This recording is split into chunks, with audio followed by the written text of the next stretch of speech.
হযরত আলী শাহাদাত বরণ করবেন, তিনি শহীদ হয়ে গেলেন। 3 দিন পর্যন্ত তিনি একবার আহত ছিলেন। এই কর্ণের এই গোড়াতে এখানে তাকে আঘাত করেছিল। যে আঘাত করলো তার নাম আব্দুর রহমান মুলজিম খারিজি। আঘাত করার পরে এখানে ঢুরি হয়ে গিয়েছিল। ঢুরি তখন তো সেলাই করার কোনো ব্যবস্থা, অত্যাধুনিক চিকিৎসা ছিল না। হযরত আলী রাদিয়াল্লাহু আনহু এখান থেকে রক্তক্ষরণ হয়ে হয়ে শুভ্র দাড়িগুলি তার ভিজে ভিজে রক্ত পড়তে লাগলো। 3 দিন পর্যন্ত তার রক্ত বন্ধ করতে পারে নাই। সাহাবীরা এসে বলল, আমিরুল মুমিনিন, আপনি যদি বলেন আব্দুর রহমান মুলজিমকে আমরা ধরেছি, আব্দুর রহমানকে আমরা হত্যা করে ফেলি, হযরত আলী শহীদ হয়ে যাবেন। আহত দেখেন তখনও কত বড় ন্যায় ইনসাফওয়ালা। তিনি ডাক দিয়ে বলেন, ও আমার নবীর সাহাবীরা, সে আমাকে হত্যা করার জন্য ছুরিরাঘাত করেছে। আমি যদি শহীদ হয়ে যাই তাহলে তাকে হত্যা করা তোমাদের জন্য বৈধ হবে, কিন্তু যেহেতু আমি এখনো শহীদ হই নাই, মৃত্যুবরণ করি নাই, অতএব তাকে তোমরা হত্যা করতে পারো না।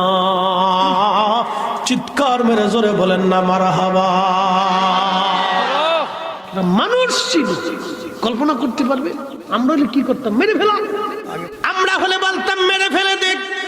হযরত আমিরুল মুমিনিন বললেন, না, তোমরা তাকে জেলে বন্দী করে রাখতে পারো, কিন্তু তাকে হত্যা করবা না।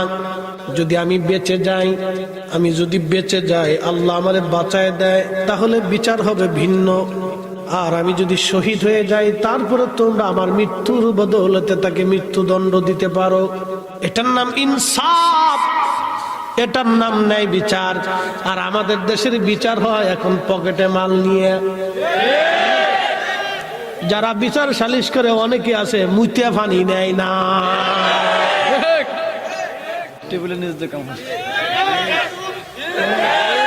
কোন খারাপ করে না, সত্য কথা। দুনিয়ার এই যে বিচার সালিশ আদালত, এটা কত বড় ইবাদত আমি আপনাকে ভাষায় প্রকাশ করে বুঝাইতে পারবো না। এখান থেকে কেউ যদি চুল পরিমাণ অন্যায় করে, কিয়ামতের ময়দানে যে কত কোটি বছর তাকে দাঁড়িয়ে থাকতে হবে সে নিজেও বুঝতেছে না। হায় আল্লাহ, বিচার সালিশ অত্যন্ত জটিল এবং কঠিন কাজ। এটা আপনাকে পরিপূর্ণ আদল এবং ইনসাফের সাথে করতে হবে, আল্লাহকে ভয় করে, যে না, আল্লাহর দরবারে আমাকে একদিন দাঁড়াইতে হবে। এটা অত্যন্ত জটিল একটা বিষয়। কেউ যদি দুনিয়ার থেকে অন্যায় বিচার করে, বিচার যদি সঠিক না হয়, কিয়ামতের মাঠ তার কত বড় ভয়াবহ হবে, এটা ভাষায় প্রকাশ করার মতো না। ও বান্দা কত কোটি বছর কিয়ামতের ময়দানে দৌড়াবে মাফের আশায়, কিন্তু মাফ হবে না। বড় কঠিন। ও নবী না মানিলাম, কি যে ভুল করিলাম, ভস্মে ঢালিলাম ঘি, মানুষ হইয়া ভবেতে আসিয়া, মানুষের করিলাম কি, মানুষ হইয়া ভবেতে আসিয়া, মানুষের করিলাম কি। আল্লাহ নবী বলেন, উম্মত তোমরা শুনিয়া দাও, কঠিন হাসরের মাঠ। এই মাঠের মধ্যে শুধু মানুষ, জিন, ফেরেশতা, পৃথিবীর মাটির বালু কণাগুলি গুনে গুনে শেষ করা যাবে, কিন্তু ফেরেশতা গুনে শেষ করা যাবে না। এত পরিমাণে আল্লাহ ফেরেশতা সৃষ্টি করেছেন। এই ফেরেশতারা হাসরের মাঠে আল্লাহর সামনে দাঁড়ায় যাবে। দুনিয়ার মানব জাতি দাঁড়ায় যাবে, জিন জাতিরা দাঁড়িয়ে যাবে, সমস্ত মাখলুকগুলি, পশু পাখিরা আল্লাহর আদালতের সামনে দাঁড়াবে। প্রশ্ন করবেন, মুফতি ফরিদ হুজুর, পশু পাখিরা আল্লাহর আদালতে দাঁড়ায় কি বলবে? আপনাদের গ্রামের নাম বাঁশডোর, উত্তর পাড়া, দক্ষিণ পাড়া আছে না এরকম? উত্তর পাড়ার গরু যাইয়া আল্লাহর কাছে বলবে, আল্লাহ আমার বাসডোর গ্রামের দক্ষিণ পাড়ার গরু আমারে মারছিল, গুতাইছিল, আল্লাহ আমি আজকে বিচার চাই। আল্লাহ বলবেন তোমার যেইভাবে মারছিল তুমি সেইভাবে মেরে দাও। উত্তর পাড়ার কুকুর যায় বলবে, আল্লাহ দক্ষিণ পাড়ার কুকুর আমারে কামড়াইছিল, আমারে খাইতে দিছিল না, আল্লাহ আজকে আমি তোমার দরবারে বিচার চাই, তুমি মালিক ইয়াউমিদ্দিন, আপনাকে ভাষায় প্রকাশ করে বুঝাইতে পারবো না। সেই দিন আল্লাহ এই কুকুরের ফয়সালা করে দিয়ে বলবে, তোমাকে যেইভাবে কামড়াইছিল তুমি সেইভাবে কামড়ায় দাও। বিড়াল যে বলবে, আল্লাহ আমাকে মারছিল, আল্লাহ বিড়ালের ফয়সালা করবে। পাখি যায় বলবে, আল্লাহ আমারে মারছিল, ঠুকরাইছিল, আল্লাহ আমার খাবারও কেড়ে খেয়ে ফেলে দিয়েছিল, আমি আজকে ফয়সালা চাই। পাখিদের ফয়সালা আমার আল্লাহ পাক করবে। বনের হিংস্র প্রাণীরা একজন আরেকজনের বিরুদ্ধে মামলা করবে, সেই দিন আমার আল্লাহ তাদেরও ফয়সালা করে দিবে। আল্লাহ নবী উম্মতকে বলেন, উম্মত রে, সেই দিনের আল্লাহর আরশে আল্লাহর ছায়া ছাড়া আর কোনো ছায়া থাকবে না, হাউজে কাউসারের পানি ছাড়া আর কোনো পানি থাকবে না। সেই দিন দুনিয়ার মধ্যে যারা ন্যায় বিচার করবে, লোক দেখায় বিচার যারা করবে না, টাকা পয়সা খাইয়া যারা স্বজন প্রীতির বিচার করবে না, যারা ন্যায় বিচার করবে, ওই দিন আমার আল্লাহ আরশে মুআল্লার নিচে তারে টান্দে ধরে নিয়া আরশে মুআল্লার নিচে আল্লাহ জায়গা করে দিয়া জান্নাতের মেহমান বানায়া নূরের মিম্বরে নূরের চেহারায় বসায় রাখবে। একবার জোরে জোরে বলা যাবে আল্লাহু আকবার। মুইতে পানি নেই না, হেতো হচ্ছে বিচারক। আমাদের দেশে যে বিয়ে পড়ায় না, বিয়ে পড়াই কি কয়, অনেক কাজী আছে, মুইতে পানি নেই না, ও আইসে বিয়ে পড়াইতে গেছে। ওরা আগে পানির ভিতরে চুবাইতো, কি কথা কর না কেন, ওরা আগে পানির ভিতরে চুবাইয়া পাক সাফ করাইয়া তারপরে বিয়ে পড়াইতে নিয়ে আসবে। আমাদের দেশে এখন বিয়ের সিস্টেম তো পাল্টে গেছে, ফুলাও নাচে, বেডিও নাচে, আরেকজনের বউলে আরেকজনের লাস্ট আছে, কিনা জামাই জি আব্বা, বউলা আরেকজনের নাচে, আরেকজনে কাদা দিয়ে রং দিয়ে কোনটা বেডি কোনটা বেডা চিনা যায় না। এটাকে বিয়ে কয় না, এটা বেহায়াপনা। বিয়ের কাজ হবে মসজিদের ভিতরে, যাব কবুল, কথাবার্তা হবে আল্লাহর ঘরে, এগুলি বন্ধ করতে হবে। তারপরে আছে দেনাপানা, তার মানে নাম হলো যৌতুক। খুব মনোযোগ দিবেন, যারা যৌতুক চাবে বুঝবেন এটার নাম ইতর, এটার সাথে আত্মীয়তা করা যাবে না। আচ্ছা ঠিক, খুব মনোযোগ দিয়ে, কষ্ট হইতেছে আপনাদের, সারা রাত তো চলবো? আচ্ছা ঠিক আছে, চলবে ইনশাল্লাহ, সারা রাত তো চলবে ইনশাল্লাহ, চিন্তার কারণ নাই। একটু পরে কুয়াশা পড়লে হুজুর যাই গিয়ে, আমার খিচুড়ি লাগতো না, তারপরে ফিরে যাই গিয়ে, আর বেশি কিছু লাগবে না, দুটো দোরা সাবানে ছেড়ে দেয়, তৈলে বোঝা দেবো মুসলিম ইমান কদ্দুর খারাপ। দোরা সাপ না, গুকরা সাপ লাগতো না, দোরা দূরে ছেড়ে দিলে আরো তাড়াতাড়ি, আর বেদিকের ভিতরে তেলা পোকা ছেড়ে দেয়, দুটো যোগ ছেড়ে দেন, দেখবেন যুদ্ধ বেঁধে গেছে।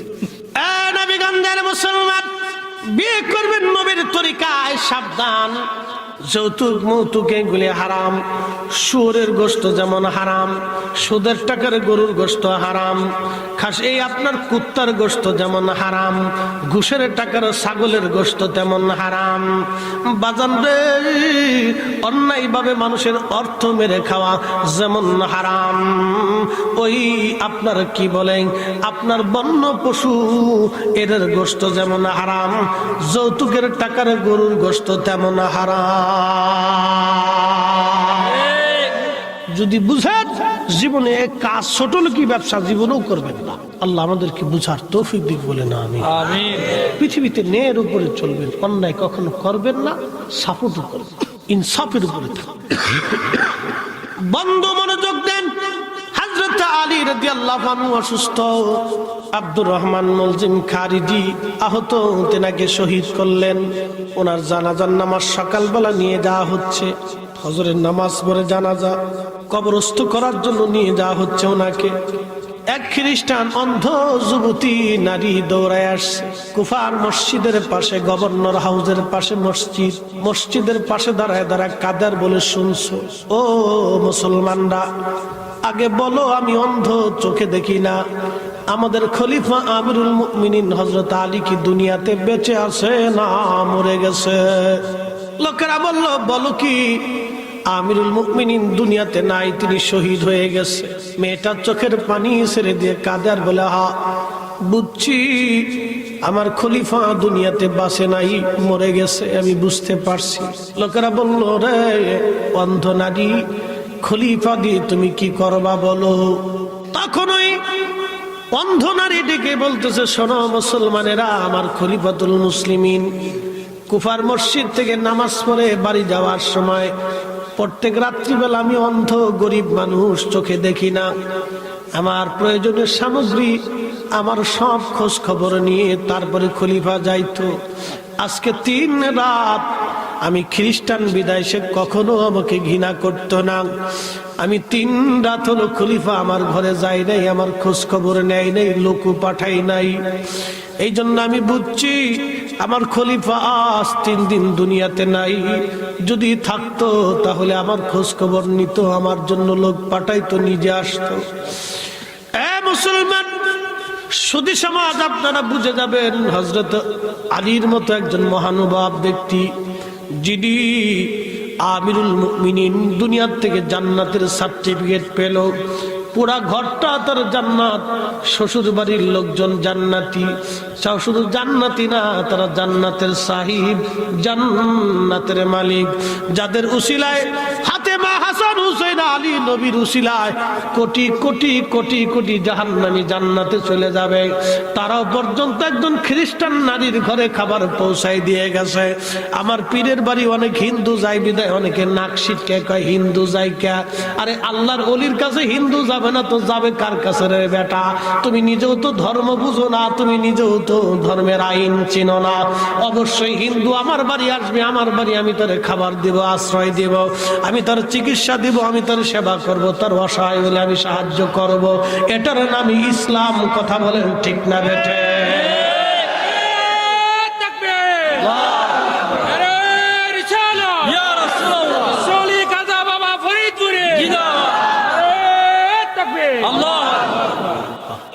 কষ্ট হচ্ছে আপনাদের? এগুলি আমাদেরকে বুঝার দরকার বাবা। বলির আমাদেরকে এগুলি শিখিয়ে দিয়ে গেছে। এটার নাম ইসলাম। বাবাজি ন্যায়ের উপরে থাকবেন, অন্যায়কে প্রশ্রয় দিবেন, সমর্থন করবেন। বাপ আজকে যে দুনিয়ার উপরে আজকে বসে আছেন, কালকে এই দুনিয়ার নিচেই মাটির নিচে একদিন ঘর হবে। আব্বা কথা কর না, ঠিক কিনা? আমার সারো আল্লাহর জিকির করো, পাইলে পাইতে পারো খুদারি। কথা কইস না কে? বাবা আজকে জামাই শ্বশুর তো গুতাইতেছি লাগে। বাবা সে যার গায়ে দেখলে তারে চিনা যায়, আর আর আর দরকার নাই। তোমরা এ খোয়া খোয়া গুতাই গুতাই তাহিরি রে তা করছো। আমি বুঝি এর লেগে আর গাইতাম না।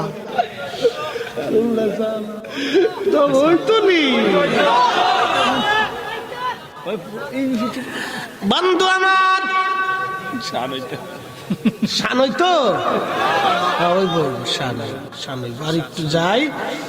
খলিফা হারুন রশিদের এই স্ত্রী জুবাইদার কথা বলতেছিলাম, মনে আসেনি আপনাদের?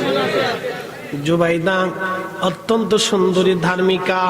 বেশি লম্বা করব না, কারণ প্রচন্ড শীত পড়তেছে, বাইরে অনেক কুয়াশা। আপনারা খুব মায়া করে আমাদেরকে দাওয়াত করতেছেন, সন্ধ্যা থেকে পর্যন্ত ওয়াজ। আমি আপনাদেরকে একবারে ডাইরেক্ট অ্যাকশন মেরে দিছি, কারণ বাকি ঝুঁকি করি নেই। আমার ওয়াজে কোনো ফাঁকি ঝুঁকি, বাকি ঝুঁকি, ফাঁকি ঝুঁকি নাই। যাহা বলিব সত্য বলিব, মিথ্যা বলিব না। আমি লক্ষ্য করা ওয়াজ আমার করা, আমার আজ পর্যন্ত আমার কণ্ঠকে নকল করতে পারে চেষ্টা করছে, কাজ হবে না। খলিফার স্ত্রী জুবাইদা সুন্দরী, প্রশংসা করতে করতে খলিফা বলে ফেলছে স্ত্রী রে, তুমি যদি চাঁদের চেয়ে সুন্দর না হও তো 3 তালাক। আমাদের দেশে অনেকে বউরে তালাক দেয় কি দেয় না? এই পুরুষ সমাজ আপনাদের কাছকে বলে দিয়ে যাই, অনেক নারীরা আমাকে বলছে হুজুর আপনি শুধু মেয়েদের বিরুদ্ধে ওয়াজ করেন। না, মেয়েদের বিরুদ্ধে ওয়াজ করি না, আমার দেশের অনেক শ্বশুর শাশুড়ি আছে দাজ্জাল। ঠিক, তোরাও ঠিক কইছ। কেন কইলাম আপনাদেরকে শোনাই আছে। একটা মেয়ে আপনার ঘরে আসছে নতুন বউ হয়ে, আপনার ফ্যামিলি সম্পর্কে সে অজ্ঞ, আপনার পরিবেশ সম্পর্কে অজ্ঞ। সে মায়ের আদরের ঘর ছেলে মেয়ে ছিল, একটা ফ্যামিলিতে সে 20 বছর কাটাইছে, ওখানকার পরিবেশ, ওখান থেকে সে আপনার ঘরে আসছে নতুন। অনেক শাশুড়িরা বুঝতে পারে না, বৌমা আসার লগে লগে তারে কাজে হান্দায় দেয়। এই মহিলা নিজেও বুঝে না, গ্রাম্য বেডি, এই বেডির আহুল জ্ঞান কর, এই বেডির আহলের মধ্যে কুত্তায় মুইতে দিছে। বলে হুজুর এত কড়া ভাষায় বললেন কেন? ওই মেয়েটা নতুন আসছে আপনার সংসারে, আপনার দায়িত্ব হলো আপনি একজন মা, আপনার দায়িত্ব আপনার মেয়েটা যেমন অন্যের সংসারে গেলে সে সুখে থাকলে আপনি যেমন সুখী হন, আপনার ঘরে একটা মেয়ে আসছে অন্যের সংসার থেকে, সেও সুখে থাকলে তার মা ওই রকম সন্তুষ্ট হবে। আপনি যেহেতু মা, আপনার দায়িত্ব হলো আপনার বৌমাকে আগলায় রাখা। ঠিক, তার সুখে সুখী থাকা, তার দুঃখে দুঃখী হওয়া, তার অসুবিধায় তাকে সাহায্য করা, তার কাজে কর্মে তাকে বুঝায় সুঝাই দেওয়া। স্ত্রী ধীরে ধীরে ধীরে ধীরে তাকে বুঝানো। হঠাৎ করে আসার পরেই যদি আপনি তার উপরে প্রেশার দিয়ে বসেন, ওর মানসিকতা নষ্ট হয়ে যাবে, মন খারাপ হয়ে যাবে। এই জন্য আমাদের দেশের অনেকেই বেডিরা বোঝে না। আমাদের দেশের আরো অনেক বেডিরা আছে, আশেপাশের বেডিরা, এই বেডিরাও শয়তান, ওরা শয়তানে খালি যায় চাবি মারে। ওই বেডিকা রাহুলের মধ্যে কুত্তায় মুইতে দিছে। বলে হুজুর কারণ কি, কথা কেন বললেন, বুঝাই দিয়ে যায় আজকে। ওই সমস্ত বেডিরা যাইয়া ওই মহিলার সামনে দেয়া, ওই স্বামী যে বিয়ে করে আনছে আব্দুল আলিম, আব্দুল আলিম রে বলবে, আলিম রে না তোর বউটা বেশি সুন্দর হয়েছে না, কি কথা কর না। এই সমস্ত কথা যে বেডিকারে কবেন জুতা দিয়ে বাইরে এলাকা থেকে সারা করে দিবেন, শয়তান। ও সংসারে অশান্তি বাঁধাইতে আইছে। যুদ্ধ বাঁধাইস না, কালকে ভিডিও দেব।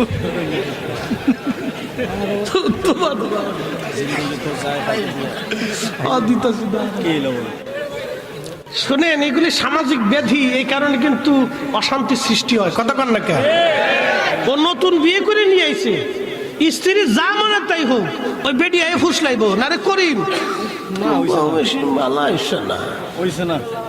না, তুই যে ফুলা তোর বউটা আরো ভালো দরকার ছিল, কি তবে করছো বুঝবেন, এটাই শয়তান।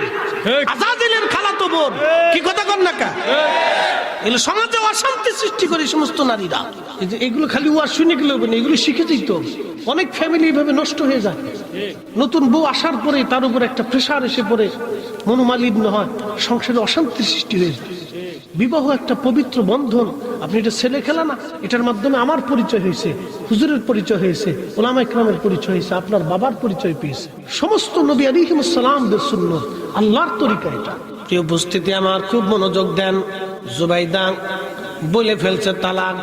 এখন ইরাকের সমস্ত আলেমরা বলল, হ্যাঁ আপনার স্ত্রী তালাক হয়ে গেছে, কারণ মানুষ তো আর চাঁদের চেয়ে সুন্দর হয় না।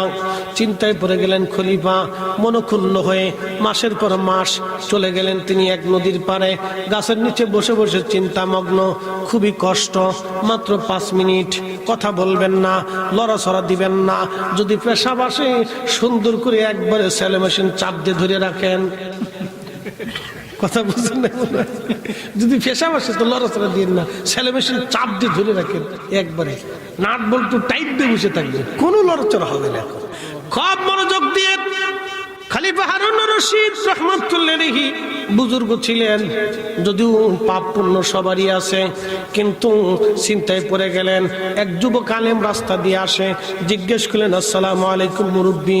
সম্ভ্রান্ত পরিবার মনে হচ্ছে, চিন্তিত, কারণটা কি?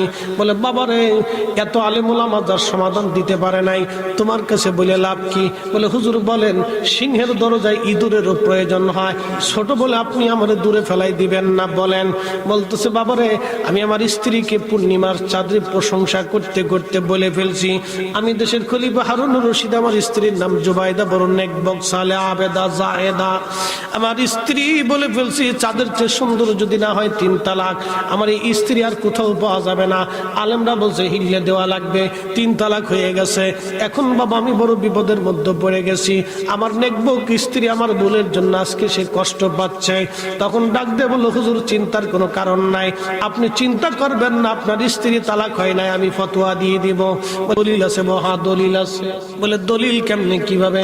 বলতেছে হুজুর আগামীকাল আমি আপনার রাজ দরবারে যাব, শাহী মসজিদে মাগরিবের নামাজ আমি পড়াবো, আপনি ঘোষণা দিবেন মাগরিবের নামাজ আমি পড়াবো, আর ইমাম সাহেব হুজুর পড়াবে না, আর আপনি সমস্ত আলেম ওলামাদেরকে আমার পিছনে নামাজ ইক্তেদা করতে বলবেন। পরের দিন সব আলেমরা উপস্থিত, ওই যুবক আলেম উপস্থিত হলো। খলিফা হারুনুর রশিদ বলল, দেখেন আজকে শাহী মসজিদের ইমাম নামাজ পড়াবে না, আজকে আমার একজন মেহমান আসছে, তিনি আমার স্ত্রী তালাকের ব্যাপারে ফতোয়া দিবে, তিনি আজকে মাগরিবের নামাজ পড়বেন এবং মাগরিবের নামাজ পড়ানোর পরে তিনি ফতোয়া দিবেন আমার স্ত্রী তালাক হয় নাই, তেনার কাছে দলিল আছে। মাগরিবের নামাজ শুরু হয়ে গেল। সেই ব্যক্তির নাম হযরত ইমাম ইউসুফ রাহমাতুল্লাহ আলাইহি, ইমামুল আজমের ছাত্র ছিলেন তিনি। যেমন উস্তাদ তেমন ছাত্র, যেমন উস্তাদ তেমন ছাত্র, যেমন উস্তাদ তেমন ছাত্র।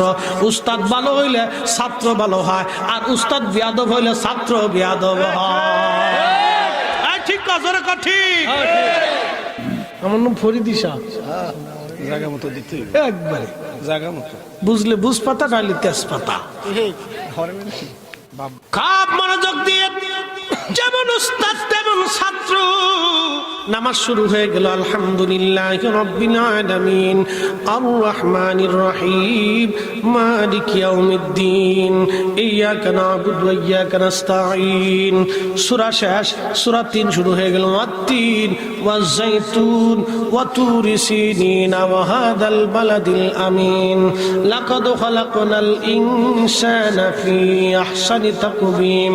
ইনসান হবে, ইমাম ইউসুফ পড়তে লাগলেন লাকাদ খালাকনাল কামার। পিছন দিক থেকে আওয়াজ আসলো আল্লাহু আকবার। নামাজি ভুল হয়েছে। কোরআনের আয়াত হলো লাকাদ খালাকনাল ইনসান, মানুষকে আমি সুন্দর অবয়ব দিয়ে বানাইছি। কামারের নাম সাদ, সাদের নাম কামার। তো ইমাম ইউসুফ বলতেছে লাকাদ খালাকনাল কামার, কিন্তু কোরআনে আছে লাকাদ খালাকনাল ইনসান।